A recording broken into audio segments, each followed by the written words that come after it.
એના પપ્પા નથી ને એટલે 20 વર્ષથી આવું રસોઈ કામ કરતી ને હવે ઈ છોકરા મારા 6 વર્ષ નહોતો ને ત્યારે એના પપ્પા એક્સપાયર થઈ ગયા. પાણીપુરીનું સાઈડમાં કરું.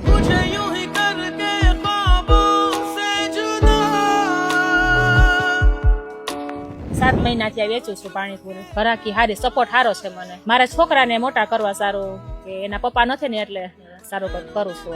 20 વર્ષથી આવું રસોઈ કામ કરતી ને હવે ગામડેથી અમે રહેવા આવ્યા રાજકોટમાં. પછી હવે આ પાણીપુરીનું સાઈડમાં કરું છું અત્યારે ને રસોઈનું કરું છું ઘરે. ઈ છોકરા મારા 6 વર્ષ નહોતો ને ત્યારે એના પપ્પા એક્સપાયર થઈ ગયા.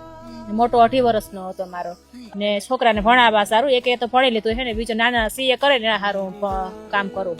સવારે વેલા ઉઠીને આખો દિવસ આમને રાતના 12 વાગ્યા સુધી ઘરનું કામ કરું, રસોઈ કરું, ટિફિન કરું ને આ મારે રેકડીનું કરું બધું. ટિફિનમાં 2-3 તો ઓર્ડર બપોરે હોય મારે 5:30 થી 9:30. તો આપણે બધા મળીને આ માસીને સપોર્ટ કરીએ. અહીંયા પાણીપુરી ખાવા આવીએ અને ટિફિનનો પણ ઓર્ડર કરી શકીએ. એડ્રેસ છે ગોપાલ ચોકની નજીક, જે જીનાલય છે એની બાજુમાં જ માસી ઉભા રહ્યા છે.